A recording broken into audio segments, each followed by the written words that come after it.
बिस्मिल्लाहिर्रहमानिर्रहीम अस्सलामु अलैकुम वरहमतुल्लाहि वबरकातुहू। अल्लाहुम्मा सल्लि अला मुहम्मद व आले मुहम्मद। रब्बि इश्रह ली सदरी वयस्सिर ली अमरी वहलुल उक़दतम मिन लिसानी यफ़क़हू क़ौली। आमीन। ख़वातीन हज़रात, आप देख रहे हैं कुतुब ऑनलाइन और मैं हूँ बिलाल कुतुब। और पाकिस्तान जो है वो पिछले 25 साल से अगर गौर करें, जो मुझे कम अज़ कम याद हैं, तो 90 की दहाई के बाद से लेके मिड 80s से लेके अब तक जो है वो किसी न किसी सूरत में दहशतगर्दी का विक्टिम रहा है। लेकिन शायद हमारे यहाँ मैं क्या कहूँ, वो लोग जिनको के फ्रंट फुट पे आके दहशतगर्दी के ख़िलाफ़ बयानियाँ देना था, उन्होंने शायद बहुत ज़्यादा देर की। पहली बात तो ये। लेकिन मामला जो जीते या हारे जाते हैं ना, वो सिर्फ फ़ौजों के साथ और असले के साथ नहीं है, वो नज़रियात के साथ और आवाम के साथ है। इन 20 सालों के अंदर, पिछले 20 सालों में ये बात मैं डंके की चोट पे और सीने पे हाथ मार के कह सकता हूँ कि अगर कोई कामयाब हुआ या ना हुआ, पाकिस्तान की कौम कामयाब ज़रूर हुई। और उसी सिलसिले का वाक़या आज का जिस पर्सपेक्टिव में मैं देखना चाहता हूँ, और मुझे यकीन है कि मेरे मेहमान देखना चाहेंगे, वो ये कि फ़िरका वारियत में जितना मर्ज़ी हमें घुसाया जाए, जितना मर्ज़ी हम पे इल्ज़ाम तराशी की जाए, लेकिन इसके बावजूद कौम बहसीयत कौम जो है वो ना फ़िरका वारियत में आना चाहती है, ना इसके ऊपर बहस करना चाहती है, ना इसको हवा देना चाहती है, और ना इसका हिस्सा बनना चाहती है किसी भी सूरत में, चाहे उनको इसके लिए अपनी जानें गुमानी पड़ें। लेकिन अब ये वाक़या देखिए कि जब हिट किया जाता है ना आपको, आपकी सॉफ्ट साइड पे, मिसाल के तौर पे एपीएस का जो वाक़या हुआ था, अब 5 साल 2 साल 4 साल 6 साल 8 साल 12 साल के बच्चे को, उनके उस्तादों को मारने का मतलब नज़रियाती नहीं हो सकता किसी भी सूरत में। लेकिन वो वाक़या पेश आया, उसका रद्द अमल क्या हुआ? रद्द अमल ये हुआ कि सारी की सारी कौम जो है वो यकजा हो गई, और हमारे दिलों में जो नफ़रतें थी दहशतगर्दों के लिए, वो कई फोल्ड बढ़ गई, और हमने अपने इख्तलाफात को पीछे डाला और इन इख्तलाफात को सामने लाए, और हुकूमत ने और ख़ास तौर पे फ़ौज ने इसके ऊपर जो रद्द अमल दिया, उसके समर आज हम काट रहे हैं। लेकिन जिस तरह जहाँ पे नेकी हो वहाँ पे बदी भी अपना सर उठाती है, कभी कभी दहशतगर्दी सर उठा लेती है, और पारा चनार बदकिस्मती से ऐसा खित्ता है जहाँ पे ये सर उठाने वाली जो कुव्वतें हैं ये बार बार आती हैं, और मासूम जानों को लेने के बाद अब इनका जो वार था वो स्कूल के उस्तादज़ा पर था। इस कहानी के ऊपर रोशनी तो नासिर अब्बास डालेंगे, जो कराची से हमारे साथ आज वो भी मेहमान है हमारे, जो कि जनरल सेक्रेटरी हैं मजलिस वहदतुल मुस्लिमीन पाकिस्तान। पहली बात तो ये कि ये वहदत का लफ्ज़ इस्तेमाल करते हुए हमेशा हम डर लगता था कि पता नहीं कौन सी वहदत है जो कि हो रही है, लेकिन ये वहदत अब कामयाब होती हुई पहली दफ़ा नज़र आई है। इसके लिए सबसे कहूँगा कि वो दुआ करें। हमारे साथ होंगे इंशाअल्लाह ताला कराची से, यहाँ से हमारे साथ तौफीक भट्ट साहब है। तौफीक साहब अस्सलाम वालेकुम, खैरियत से आप? और हमारे साथ हाफिज़ ज़ुबैर अहमद ज़हीर भाई, अस्सलाम वालेकुम सर, खैरियत से हैं? आपकी इजाज़त से नासिर अब्बास से शुरू करते हैं ताकि हमें पस मंज़र और पेश मंज़र थोड़ा सा पता चल जाए। नासिर अब्बास, थोड़ा सा पेश मंज़र और पस मंज़र जो है इस वाक़े का बताइएगा। दिल खराश वाक़या हमने सोशल मीडिया पे बहुत देखा है, और उन उस्तादज़ा के साथ हमारी हमदर्दियाँ भी हैं, ताज़ियत भी है, और उन ख़ानदानों के लिए हमारी दुआ भी है। हमने उनकी बेटियों को उनकी कब्रों के साथ लिपट के रोता हुआ देखा है। लेकिन हम इस मामले में पिछले 20-25 साल से गम तो कर रहे हैं, कम भी हुआ है, ये नहीं कि कम नहीं हुआ, कम भी हुआ है, लेकिन मौजूद भी है। थोड़ा सा पस मंज़र और पेश मंज़र फरमाइएगा ज़रा। जी बहुत शुक्रिया बिलाल भाई। और पहले तो मैं, चूँकि मैंने आपको देखा है, मौला अली की ये मारूफ कलाम है कि हमेशा ज़ालिम के दुश्मन बनकर रहना और मज़लूम के हामी बनकर रहना। आप ज़ालिम का मसलक नहीं देखते और ना ही मज़लूम का मंतका देखते हैं और मसलक देखते हैं, बल्कि आप इन्हीं प्रिंसिपल के ऊपर बात करते हैं और पाकिस्तानियत के ऊपर बात करते हैं। तो अल्हम्दुलिल्लाह आज का ये इशू जिसके ऊपर आप बात कर रहे हैं, इसको आवाज़ को बुलंद करना भी बड़ा इम्पॉर्टेंट है। जो इशू हुआ है वो इशू ये है कि एक पूरा ट्रैप था। मैंने चूँकि ये इलाका देखा हुआ है और इसकी फ़र्स्ट हैंड इन्फॉर्मेशंस भी मेरे पास हैं, इमीडिएट जो है ज़ाहिर मेरे वहाँ रवाबत थे। तो ये एक पूरा ट्रैप था कि ये टीचर्स जो वहाँ पर तरीमंगल में जॉब कर रहे थे, यानी बेसिकली ये पेपर्स हो रहे थे कोहार्ट बोर्ड के, और ये पेपर्स लेने के लिए जिस तरह टीचर्स की ड्यूटीज़ लगती हैं तो इनकी ड्यूटीज़ लगी थी, और इन्हें मालूम था कि ये इलाका जो है वो इनके लिए प्रॉब्लमेटिक है और रूट भी इनके लिए प्रॉब्लमेटिक है। तो इन्हें एक दिन पहले बाकायदा टेलीफोन्स आए कि सुबह जो है वो फ़र्ज़ करें विज़िट होगा महकमा तालीम के ऑफिसर्स का, तो आप लोगों का आना बड़ा ज़रूरी है। तो एक पूरा ट्रैप था कि जिसमें इंश्योर किया गया कि इन टीचर्स में से कोई बंदा मिसिंग ना हो। फिर जब ये टीचर्स वहाँ पर थे और एक इंसिडेंट को बेस बना के तो एक ब्रूटल इनकी किलिंग की गई, इनको इस तरह शहीद किया गया कि इनके अज़ा काटे गए। और ये जो काम किया गया इसका भी एक पर्पस था, क्योंकि ये टोटल 7 लोग थे, 4 टीचर्स जो उस हाई स्कूल के अंदर मौजूद थे और 3 वहाँ पर जो लेबॉर्ट्री बन रही थी उसकी कंस्ट्रक्शन में कुछ मजदूर वहाँ इन्वॉल्व थे। और वो भी चूँकि एक ही स्कूल था से सारे ये मकतब अहल बैत से ताल्लुक़ रखते थे, इनको वो एक जगह पे इकट्ठे हो गए। और फिर जब वहाँ पे वो कातिल आए और उन्होंने यानी न सिर्फ एक ही इनको गोलियां मारी बल्कि टॉर्चर किया है। और जो बॉडीज़ खुद मैंने भी देखी हैं, तो बॉडीज़ जब भेजी गई हैं तो एक मैसेज के साथ भेजी गई हैं कि ये जस्ट कोई टिट फॉर टैट या जस्ट फॉर एक टारगेट किलिंग नहीं है, बल्कि उसके अंदर एक ब्रूटैलिटी का एलिमेंट बहुत भरपूर तरीके से इन्वॉल्व किया गया ताकि रद्द अमल आए। और उस रद्द अमल में उन्हें कम अज़ कम अंदाज़ा था कि चूँकि ये जो तरी मैंगल का इलाका है, ये निस्बतन एक छोटा आइसोलेटेड अफगान बार्डर के साथ इलाका है, और दूसरी तरफ जो है वो पूरी कुरम एजेंसी की जो अपर कुरम है और पाराचनार है, तो वो फौरी तौर पर अगर टिट फॉर टैट जो एक कबायली रूटीन और रवश है वो हो जाती तो एक बहुत बड़ा फितना और बॉर्डरिंग एरिया है। ये 3 साइड से अफगानिस्तान में घिरा हुआ है, बहुत स्ट्रेटेजिक लोकेशन है इसकी पाकिस्तान के लिए। तो ये अगर हो जाता तो फिर बहुत बड़ा फितना और फसाद होता और फिर उसके इम्प्लीकेशन पूरे पाकिस्तान में नजर आते और जो ताकतें इस वक्त पाकिस्तान को डिस्टेबलाइज करना चाहती हैं वो कामयाब होती। लेकिन अल्हम्दुलिल्लाह जैसा कि आपने कहा कि फितने को फितना नहीं बनने दिया गया और इन्होंने समझा कि हमारे लोगों ने कि ये दरअसल ट्रैप क्या है, साजिश क्या है, और उसके बाद उन्होंने इसको एक फिरका वाराना रंग नहीं होने दिया। और मैं पहला सलाम भी पेश करता हूँ कि उसके बाद अहले सुन्नत उलमा इकराम के बड़े वफूद जो हैं वो पाराचनार गए हैं और उन्होंने इस वाक़े से भी लातल्की का इजहार किया और कातलों के खिलाफ जो है वो मकामी लोगों के साथ इजहार यकजहती भी किया है। तो पहले मरले में तो ये साजिश जो है वो नाकाम हुई है, लेकिन इसकी बहुत ज़्यादा इम्प्लीकेशंस हैं। जो लोग शहीद हुए हैं, मसलन एक पीएचडी स्कॉलर है, एमफिल उसने किया है बॉटनी ज़ूलॉजी में, और वो वहाँ इतने रूरल एरिया के अंदर सर्व कर रहा है। क्या मैसेज दिया है आपने उसको? एक है वो कई बहनों का अकेला भाई है, एक है जिसके फैमिली के टोटल 3 अफराद थे मर्द, जिनमें से 2 पहले सुसाइडल अटैक्स में शहीद हो चुके हैं और ये तीसरे को इस टारगेट किलिंग के अंदर शहीद कर दिया गया है। तो उसका आप ह्यूमैनिटेरियन इम्पैक्ट देखें, उसका उस पूरे इलाके के ऊपर जो इम्पैक्ट आएगा, चूँकि हर इलाके में कोई ना कोई लाश गई है तो वो जो बिलाखिर उसके रद्द अमल है वो भी है, और फिर उस पूरे रीजन के ऊपर एक इम्पैक्ट है। और मैं ये भी अर्ज करूं कि बिलाखिर एक फेलियर भी है वहां पर, चूंकि ये बॉर्डरिंग एरिया है। दूसरी तरफ जो है वो एलिमेंट्स आपके इल्म में है जो टीटीपी पाकिस्तान के अंदर कार्रवाइयां कर रही है, उनके इन्फिल्ट्रेटर्स पाकिस्तान के अंदर आते हैं और वो क्रॉस बॉर्डर इन्फिल्ट्रेशन करते हैं। तो कहीं ना कहीं अगर वहां से फेलियर हुआ है तो वो भी एक फेलियर है, और इसी तरह अगर फेलियर जो है वो इनसाइड हुआ है तो वो भी एक फेलियर है। तो लॉ एनफोर्समेंट की भी कहीं ना कहीं रिस्पॉन्सिबिलिटी, एक बड़ी रिस्पॉन्सिबिलिटी इसके अंदर बनती है। और फिर ये कि अभी तक मैं जो हैरान हूं, और मैं आपके प्रोग्राम की वसादत से इस बात को करना चाहूँगा कि वहाँ लोकल जो एडमिनिस्ट्रेशन ने एक रिपोर्ट सबमिट कराई है, तो इसे ज़मीनों का तनाज़ा जो है वो करार देने की कोशिश की गई है, जो डाइवर्ट करने का एक वो प्लान होता है। इससे ज़्यादा रद्द-ए-अमल अब उभरा है। यानी आप रियलिटी को समझें, जैसा कि पहले लोगों ने समझा कि ये एक ट्रैप है और इस ट्रैप के ज़रिए से यहाँ फसादात कराना मतलूब है, तो उन्होंने वो नहीं होने दिया। लेकिन जब आप इस तरह डाइवर्ट करते हैं कि असल रियलिटी को ही मद्देनज़र न रखा जाए, तो फिर लोगों के रद्द-ए-अमल, लोग ये समझते हैं कि इसका मतलब है कि कहीं बहुत ज़्यादा कोई तासब है और उसकी वजह से ये रिप्रेशन हो रहा है। तो एक बहुत बड़ा सानिया है, इस साने के असरात लोकल भी हैं और पूरे पाकिस्तान के अंदर हैं। और अगर पैगाम पहुंच गया, आपने बात को बड़ा वाज़े भी बता दिया और इसके अंदर जो लूप होल्स है वो भी बता दिया। ज़ुबैर भाई, आपने सारी गुफ्तगू सुनी। मैं इस पर अगर तज्जिया दूँ ना, जो कि मेरी जगह नहीं बनती कि मैं इसे तज्जिया दूँ, तो मेरे ख्याल में पाकिस्तान ने अगर इसमें से कुछ हासिल नहीं किया तो 2 चीज़ें ज़रूर हासिल की। एक, अवाम की यकजहती जो है कि हम फ़िरका वारियत का निशाना नहीं बनना चाहते और हम इस स्कैंडल का हिस्सा नहीं बनेंगे, इसकी बड़ी ज़्यादा जीत हुई। दूसरी बात यह कि हम जिस फजूल बहसों में पड़े हुए थे कि सही इस्लाम किस तरह है, पाकिस्तान का इस्लाम सही है, हमारी उलमा दुरुस्त हैं और हमारा इस्लाम जो है वो जीता। हमारा इस्लाम इसलिए कह रहा हूं क्योंकि हमने 20 साल तो इस चक्कर में गुजार दिए थे कि वो भी नारा हक वही लगा रहे होते थे। इसलिए दोनों तरफ की जो जीतें हैं, मेरे ख्याल में वो पाकिस्तान के मुकद्दर ने पहली दफ़ा 2023 के अंदर देखी हैं। लेकिन हादसा बहुत बड़ा है, इसको किसी इंतजामी गलती या गलत फहमी या कोताही के अगर सबब कमजोर कर दिया जाएगा तो मेरे ख्याल में यह शर्मिंदगी होगी। जुबैर भाई।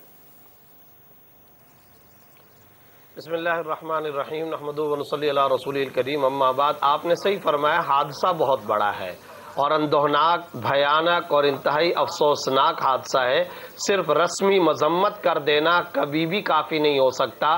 और बिलाल भाई, मैं आपके इस प्रोग्राम में आने से पहले ही मुझे पता चला, अभी कुछ देर पहले ही ये पता चला कि ये जो असातिज़ा थे इनका फला मसलक से ताल्लुक़ था।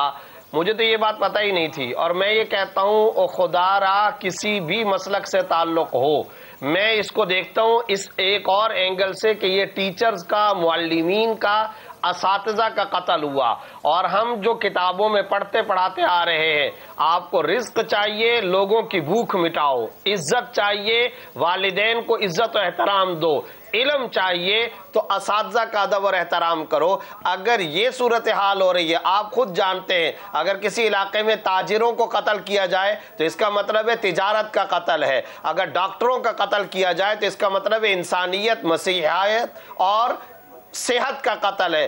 टीचर, मुअल्लिम और असातिज़ा का कत्ल हो तो इसका मतलब है इल्म और फन का कत्ल है। और यहाँ एक बात याद रखिए, अगर शिया चाहते हैं कि उनकी मुकम्मल तौर पर मजहबी आज़ादी के साथ ज़िंदगी हो, तो फिर उनका उसी सूरत के अंदर तहफ़्फ़ुज़ हो सकता है कि उनका भी कत्ल ना हो, सुन्नी का भी कत्ल ना हो। यही चाहत सुन्नी भी अगर चाहता है कि मेरे मसलक की तबलीग और नशर व इशाअत हो, तो भाई जहां इंसानों को गाजर मूली की तरह काटा जा रहा होता है, वहां इल्म और फन और अदब की बज़में नहीं सजाई जा सकती। पीस शिया की भी जरूरत, सुन्नी की भी जरूरत, हर पाकिस्तानी की जरूरत है। यहां तो मसलक की बात हो रही है। मैं तो आगे बढ़कर के कहता हूं, खुदारा हिंदू हो, कोई सिख हो, कोई मजूसी हो, उसका कत्ल जायज नहीं हो सकता, उसके कत्ल के रवादार हम नहीं हो सकते। चाहे वहां सुन्नी उलमा, कुर्रा और हुफ़ाज को कत्ल किया जा रहा हो या शिया हजरात को कत्ल किया जा रहा हो। ज़ुबैर भाई, ये जिम्मेदारी जो है ये हुकूमत वक्त की होगी, अदारों की होगी। ये मैं और आप तो फैसला नहीं कर सकते ना कि किसने कत्ल होना और किसने नहीं होना। वन पॉइंट एजेंडा, कौम, स्टेट, रियासत, तमाम मसालिक, तमाम मकातिब फिक्र को उस पर आना पड़ेगा, आवाम को भी, हुकूमत को भी। वो वन पॉइंट एजेंडा है पीस और जानों का तहफ़्फ़ुज़। शिया की जान का भी तहफ़्फ़ुज़ हो, सुन्नी की जान का भी तहफ़्फ़ुज़ हो, जानों का तहफ़्फ़ुज़, हर एक को जीने का हक, हर एक ठीक हो गई बात। ज़ुबैर भाई, आपका पैगाम पहुंचा। मैं दोबारा आता हूं आपके पास। सारी सिनेरियो देखी है, मैं बहसियत उस्ताद और आप बहसियत एक उस्ताद, इसको कैसे देखते हैं? कोई शख्स जो एमफिल कर लेना, वो गवर्नमेंट कॉलेज और एफसी कॉलेज से बाहर जाना नहीं चाहता, वो चाहता है मैं लाहौर के शहर के अंदर रहूं।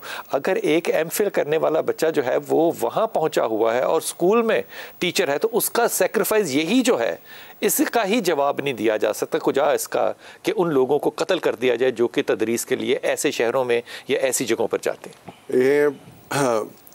ये तो जाहिर है एक बहुत बड़ा सानेहा है और इसकी जितनी मज़म्मत की जाए कम है। लेकिन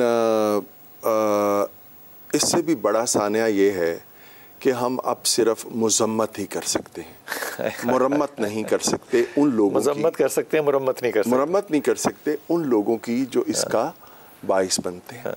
अभी नासिर साहब ने एक बात कही कि पहले से उस स्कूल में ये इतला की गई कि आज एक ऑफिसर आएंगे जो वहाँ पे विजिट करेंगे, तो उनको सबसे पहले तो पूछा जाए कि ये जो उसकी एक कड़ी है, बहुत मजबूत कड़ी है, कि ये हाज़िरी ज़्यादा से ज़्यादा लोगों की वहाँ पे यकीनी बनाने के लिए ये इक़दाम जो है किया, तो इसका मतलब ये है कि कहीं ना कहीं कोई प्री प्लान था उनके साथ जो है वो मिलती है। लेकिन मैं ये समझता हूँ कि ये तो एक बहुत बड़ा सान्या है और इससे पहले जो बहैसियत एक कौम या बहैसियत एक हजूम या मुआशरे में जो जिस बड़े साने से हम गुज़रे हैं और उसके नतीजे में बदअखलाकियाँ अपने अरूज पे हैं, वो है असातिज़ा की अदम तकरीम, कि यहाँ पे इस मुआशरे में इज़्ज़त की कमी, उस्तादों की यहाँ पे इस मुआशरे में कोई इज्जत ही नहीं है। बिल्कुल सही आप देखिए ज़रा, बिल्कुल सही कह रहे कि कितना बड़ा ये, क्या ये सान्या इस हादसे पे कोई बात ही नहीं करता? क्या ये सान्या नहीं है कि एक टीचर जो है वो पब्लिक सर्विस कमीशन का उसी तरह इम्तहान दे के भर्ती होता है एक स्कूल में या कॉलेज में किसी साल, और उसी साल एक ASP या AC जो है वो भी इम्तहान दे के उसमें जो है भर्ती होता है, और 3 साल बाद वो असिस्टेंट कमिश्नर, उनकी एक तरक्की का एक पूरा एक सिस्टम है, पैटर्न है, उसके मुताबिक उनका। और जो टीचर है, यानी मैं आपको अपनी मिसाल देता हूँ कि मैं 97 में लेक्चरर भर्ती हुआ और 15 साल बाद भी मेरी एक स्टेप प्रमोशन नहीं हुई थी। और उसके बाद डायरेक्ट असिस्टेंट प्रोफेसर की सीटें आई और मैंने वो इम्तहान दिया और मैं उस पे किया। मैं ये समझता हूँ कि आपने अगर मुआशरे में उस्ताद की तकरीम और इज़्ज़त का ख्याल रखा होता तो शायद इस तरह के जो साने हैं वो बहुत कम रूनुमा होते, या शायद इस तरह के साने होते ही ना। बड़ी अच्छी बात की हजूर अक़दस, आप इसमें अपना हिस्सा डालिएगा कि ये जो तकरीम है उस्ताज़ा की, ये माशरे में मैंने अपनी होश में तो नहीं देखी। कम अज़ कम यकीन कीजिए, ये जो 15 साल की बात कर रहे हैं, मैं इसका विक्टिम रहा हूँ। वो प्रमोशनें होती नहीं है उस्ताज़ा की। वो जो आपके साथ भर्ती पब्लिक सर्विस का एग्ज़ाम दे के गए होते हैं, वो रिटायरमेंट की एज को 20 साल के बाद पहुँचे होते हैं और आप 15 साल बाद अगले ग्रेड के लिए दुआ मांग रहे होते हैं। ना उलमा की, माफ़ी के साथ, ना उस्ताज़ा की, ना इस माशरे में उस शख्स की जो तदरीस के साथ डायरेक्टली या इनडायरेक्टली ताल्लुक़ हो। अब इस माशरे में अगर दहशत गर्दी भी उनके ऊपर ही एक अज़ाब बन के आ जाए तो फिर हालात कहाँ जाएँ? बहुत ही अच्छी गुफ्तगू की है सब मेरे पेशरो हजरात ने, और इस सिलसिले में मैं तो उन सबसे पहले शहदा की मग़फ़रत की दुआ करूँगा। बिल्कुल। और उनके वरसा जो हैं, अल्लाह ताला उनको सब्र जमील और अजर जज़ील अता फ़रमाए, और अल्लाह करीम गफ़ूर रहीम हमारे वतन अज़ीज़ को आइंदा ऐसे हादसात और सानियात से महफूज़ मामून रखे। और जो ज़िम्मेदार लोग हैं हमारे अरबाब इक़्तिदार व इख्तियार, अल्लाह ताला उनको सही फ़ैसले करने की तौफ़ीक़ अता फ़रमाए के साथ, ईमान के साथ। गुज़ारिश ये है कि मामला है इंसानी जानों का। इंसानी जान जो है उसके बारे में कुरान ने एक बात वाज़े तौर पर इरशाद फरमाई कि एक आदमी की जान को बचाना गोया रूए ज़मीन के इंसानों की जान को बचाना है, और एक आदमी का कत्ल जो है वो गोया पूरी इंसानियत का कत्ल है। इस जो चीज़ की अहमियत है उसका अंदाज़ा इस बात से किया जा सकता है। मैं समझता हूँ असातिज़ा तो बहुत ही बड़े लोग हैं, क्योंकि सरकार दो आलम सल्लल्लाहु अलैहि वसल्लम ने इरशाद फरमाया कि मुझे अल्लाह ताला ने मुअल्लिम बना के दिया। जी, आप कुछ फरमाना चाहते हैं? मैं वक्त पे जाना चाहता हूँ, आपकी बात काटने की इजाज़त मांग रहा था। एक छोटा सा वक्फा लेते हैं, अभी वापस आते हैं। बिस्मिल्लाहिर्रहमानिर्रहीम। नासिर, आप मेरे साथ हैं। नासिर, ये फरमाइए कि यहाँ पे ताज़ियत अपनी जगह, मेरे ख्याल में तो हमारे बहुत बड़े बड़े हाकिमीन को भी यहाँ पे ताज़ियत के लिए जाना चाहिए था। उलमा जाते हैं, वो अपना फ़र्ज़ पूरा करते हैं, लेकिन वहाँ बात रुकनी नहीं चाहिए थी। As a unity national character और नेशनल यूनिटी नज़र आनी चाहिए। अब किसके दिल में बात डालूँ, मैं सिर्फ दुआ ही कर सकता हूँ। ये फरमाइए कि ये इत्तेहाद मुस्लिमीन की मुझे एक बहुत बड़ी कामयाबी नज़र आई, जिस पे आप लोग काम करते हैं, उलमा इकराम काम करते हैं कि इत्तेहाद हो। ये एक एग्जाम्पल के तौर पे आया। इस एग्जाम्पल में अब इस्तेहकाम, इसके अंदर कंसिस्टेंसी और इसमें परमानेंस कैसे डाली जाए? ये बहुत इंपॉर्टेंट बात की है। हमारी ये ज़िम्मेदारी बनती थी, चूँकि हम वहाँ इन्फ्लुएंशियल हैं, वहाँ के मेयर जो है वो मजलिस वहदत से ताल्लुक़ रखते हैं। हमने वहाँ अपने रवाबत के ज़रिए, वहाँ के मरकज़ के साथ और दीगर इंटरेक्शंस के ज़रिए से हमने इस प्लाट को, इस साजिश को कामयाब नहीं होने दिया। ये फ़ेज़ 1 था। लेकिन ज़ाहिर है लोगों की तवक्कुआत हैं कि जो कातिल हैं उसके ख़िलाफ़ रियासती मशीनरी हरकत में आएगी, और जो एक स्टेट है, स्टेट का सिस्टम ये कहता है कि वो कातिल के मुकाबले में मज़लूम के साथ खड़ा होगा और कातिल को इबरतनाक जो हमारे लीगल प्रोसेस है उसके ज़रिए से अंजाम तक पहुँचाने की कोशिश करेगा। लेकिन अनफॉर्चुनेटली पहले ही मरले पे जो एक गड़बड़ हो गई वो ये है कि वहाँ मकामी इंतज़ामिया, जिसको मैं अब कह रहा हूँ, कि उन्होंने इसको डाइवर्ट करने की कोशिश की और उससे वहाँ पर बहुत ज़्यादा जज्बात जो हैं वो भड़के हैं कि इसका मतलब है कि अब हमारे इन शोहदा के लहू की कीमत ही नहीं बनने देना चाहते। एक सेकंड, आप ये देखें कि फिर स्टेट का और टॉप लेवल का काम क्या होता है कि खुद स्टेट जाती है, यानी आपके जो स्टेट रिप्रेजेंटेटिव हैं, आपके मिनिस्टर्स हैं, आपके प्रेसिडेंट हैं, वज़ीर आज़म हैं, वज़ीर आला हैं वहाँ के, चूँकि अब वो ट्राइबल एरिया नहीं रहा, अब वो बाकायदा मेन स्ट्रीम जो है वो एक हल्का वो बन गया है। तो अभी तक वहाँ पर स्टेट ऑफिशियल्स जो हैं वो नहीं पहुँचे हैं, तो उससे भी लोगों के जज्बात जो है वो बरंगेख्ता होंगे, और इसका मतलब है कि आपने इस मसले को सीरियस टेकअप नहीं किया है। तीसरा ये है कि आप हैरान होंगे कि संडे को इस्लामाबाद में एक रैली थी इनकी हिमायत में, और उसमें सिविल सोसाइटी थी, हम लोग भी थे, और बहुत सारे दीगर शिया सुन्नी सारे फैक्टर्स जो इसमें इन्वॉल्व थे। और आप हैरान होंगे, कुछ लोग, कोई मेरे ख्याल 6 या 7 लोग जो जिनकी फैमिलीज शहीद हैं, लेकिन रोड्स की बंदिश की वजह से वो यहाँ पे आ गए और वो आगे नहीं जा सके थे, वो ज़्यादा जज्बाती हो रहे थे। उन्होंने मुमकिन है कुछ ऐसे अल्फाज भी कहे हों कि जो काबिल कबूल ना हो, लेकिन सिचुएशन ये हुई कि उस रैली के खिलाफ FIR दर्ज हुई है, और इन 7 शहदा के खिलाफ अभी तक FIR दर्ज नहीं हुई है। अभी तक इन कातलों को पकड़ने के लिए रियासती इक़दामात नजर नहीं आए हैं।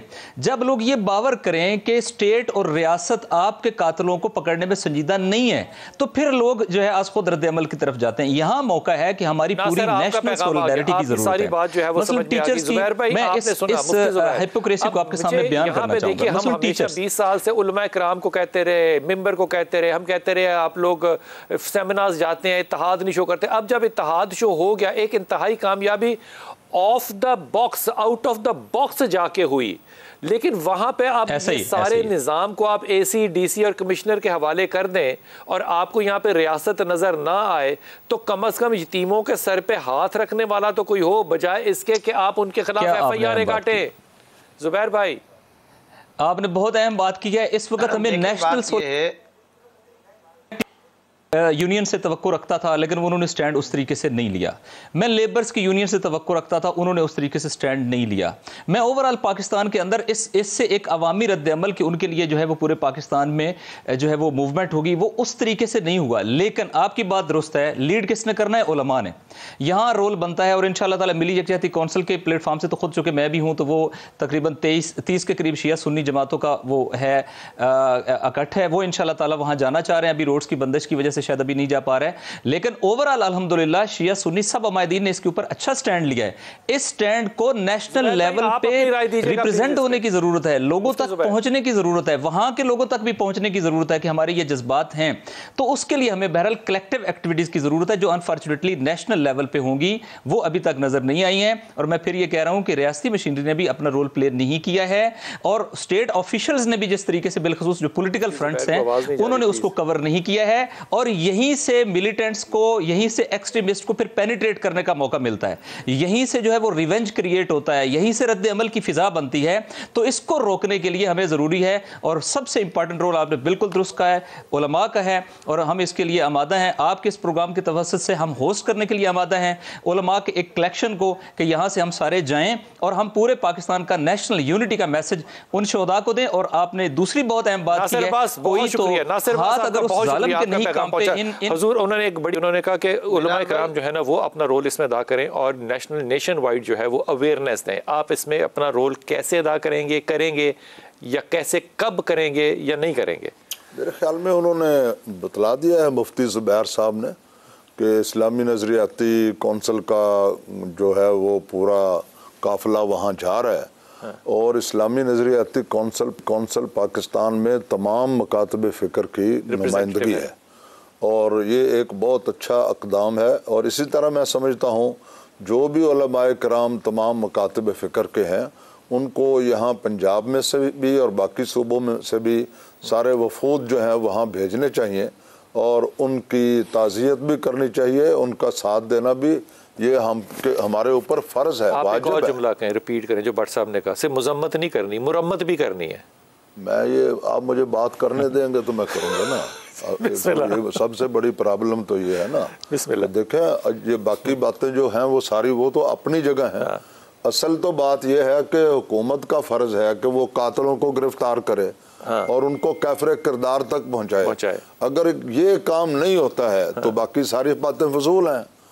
सही बात, बिल्कुल सही बात तो ये है कि जब तक आप जुर्म को रोकना नहीं चाहते हैं तो फिर इसी तरह के हीले बहाने करते रहे। आपको लगता है ये हीले बहाने कर रही है? जो कातिल है उसको सजा ना देना, हाँ। असल में ये देखें वो सबसे बड़ा जुर्म ये है, उसको गिरफ्तार ना करना। ये सबसे बड़ा जुल्म तो उन मजलूमों पर और उनकी फैमिलियों पर ये है। हाँ। और सैयदना हज़रत उमर फारूक आज़म ने इरशाद फरमाया, आपने फरमाया कि जालिम को माफ़ करना दरअसल मजलूमों पर जुल्म होता है। बड़ी अच्छी बात। तो ये चीज़ देखें, ये हमारे अरबाब इक़्तिदार और इख्तियार यही कर रहे हैं। ठीक है कि किसी जगह भी किसी इदारे में वो शोबा तालीम हो वो शोबा सेहत हो, वो कोई भी शोबा हो, कि किसी जगह पर भी हमारा निज़ाम अदलो इंसाफ पर मबनी नहीं है। भट्ट साहब को शामिल कर दो। हाँ जी। भट्ट साहब, बात तो उन्होंने बड़ी सच्ची भी की है और बड़ी सख्त भी की है, आइंदा उम्मीद है कोई? देखें, जो हमारे अरबाब इक़्तिदार हैं या अरबाब अख्तियार हैं, उन बेचारों को तो ये समझ नहीं लगती कि वो उन्हें गिरफ्तार करें या उनसे मज़ाकरात करें। हाँ, आपने कितनी अच्छी तरफ तवज्जो दिलवा दी। ठीक है, ये अभी नहीं समझ में आ रही, ये उनकी समझ में नहीं आ रही कि उन्होंने मज़ाकरात करने हैं या उन्होंने इनको सज़ा देनी है या गिरफ्तार करना है। इस वक्त हालत ये है, ये जो इस तरह के साने हो रहे हैं ना, ये इसी के नतीजे में हो रहे हैं। इस वक्त हालत ये है कि हमारे तमाम इदारे हमारे अपने फ़राइज़ नेक नियति से अदा करने से कासर हो चुके हैं। तमाम इदारे नाकारा हो चुके हैं और उसी के नतीजे में ये साने हो रहे हैं, नाकाम हो चुके हैं। बस जो काम उनको ज़ुबैर भाई, आप कुछ कहना चाहेंगे? आखिरी लम्हात हैं। जी, मैं 2-3 बातें अर्ज करना चाहता हूँ आपके प्रोग्राम में। पहली बात तो ये है कि कुछ काम हुकूमत और स्टेट और रियासत के अलावा आवाम के और मुख्तलिफ मसालिक और मकातिब फ़िक्र के मानने वालों के भी हैं। हमें अपने वो फ़राइज़ भी ज़रूर अदा करने चाहिए। मसलन पहली बात तो ये है कि पुलिस को, फ़ौज को, इदारों को, मैं, आप, हम सब कह रहे हैं बराए करम आप आंसू पूछिए, कातिलों को पकड़िए। बिल्कुल सही है, बार बार कहना चाहिए, हर वक्त कहना चाहिए। लेकिन रैलियों में, जुलूसों में अगर हम पुलिस, फ़ौज और इदारों के ख़िलाफ़ नारेबाजी करेंगे तो ये खुद मरकज़ शिकायत को मुतनाज़ा बनाने की कोशिश और मुल्क दुश्मनों के एजेंडे को पूरा करने में गोया हम हौसला अफजाई कर रहे होंगे। ये बात एक तो इस काम से गुरेज करना चाहिए। मेरे ख्याल में ना हम करना चाहते हैं ना आप करिए। जी, दूसरी बात ये बिलाल भाई, सुन्नी उलमा या अवाम वहां पर कत्ल हो, दिली तौर पर शिया हजरात को आगे बढ़ करके भरपूर हमदर्दी के साथ उसकी मजम्मत करनी चाहिए। शिया कत्ल हो, सुन्नियों को आगे बढ़ करके दिली तौर पर शदीद तरीन अल्फाज में उसकी मजम्मत करनी चाहिए। अगर हम एक फिरके के कत्ल पर दिल में खुश और मसरूर हो रहे होंगे और फिर दूसरे वालों की बारी आएगी, कोई नहीं बचेगा। पाकिस्तानियत के नाम पर हर एक को जीने का हक दिया जाए और हर एक के लिए इस तरह के हमदर्दी के जज्बात हों। तीसरी और आखिरी बात, इफ्तराक और इंतशार की ये साजिश थी और याद रखें इस साजिश को नाकाम बनाया गया। आप इस मुल्क में बेहिस्सी पैदा ना होने दें। अगर बेहिस्सी पैदा होती है तो फिर बाद में वो बेबसी और मायूसी की शक्ल इख्तियार करती है। शऊर का कत्ल हुआ है, सफाकियत है, आलमी सतह पर इल्म की दुश्मनी उजागर हुई और अमन दुश्मनी है, इल्म दुश्मनी है। असातिज़ा कौम के सपूत होते हैं, नौजवान नस्ल के मुरब्बी हुआ करते हैं। रियासत को इल्मी पहलू पर भी, रिसर्च के पहलू पर भी, तदरीसी पहलू पर भी इस वाक़े की न सिर्फ ये कि मजम्मत बल्कि इसके जिम्मेदारों को कैफर किरदार तक पहुंचाना चाहिए। बहुत अच्छा पैगाम पहुंचा तमाम दोस्तों का, इंतहाई ममनून। ज़ाहिर है बात तो बहुत और हो सकती है और ये होने वाली है कि अब इसके और आगे प्लान्स क्या बनेंगे। ये बात जो है ये मेरे ख्याल में एक पैगाम के तौर पे जानी चाहिए कि उस्ताद कत्ल हों, किसी मसलक के लोग कत्ल हों, वो बहरहाल मुसलमान भी हैं और पाकिस्तानी भी हैं। लेकिन जो ईजी टारगेट्स हैं, मिसाल के तौर पर स्कूल एक ईजी टारगेट है।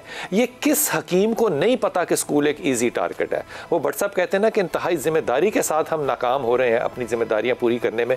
भाई कौन सा AC/DC है जिसको पता है कि स्कूल के अंदर जो है वो उस्ताद आ रहे हैं, यहाँ पे इम्तहान है और इनको प्रोटेक्शन चाहिए। अगर आप अपनी जिम्मेदारियाँ पूरी करने में नाकाम हैं तो मेरी दरख्वास्त ये है कि हुकूमत वक्त जो है वो इस पे पाबंदी के साथ या आंखें बंद कर ले ताकि हमें उम्मीद ही ना हो और हम कानून को फिर किसके हाथों में देंगे, इसका जुमला भी पूरा करना मेरे बस की बात नहीं है।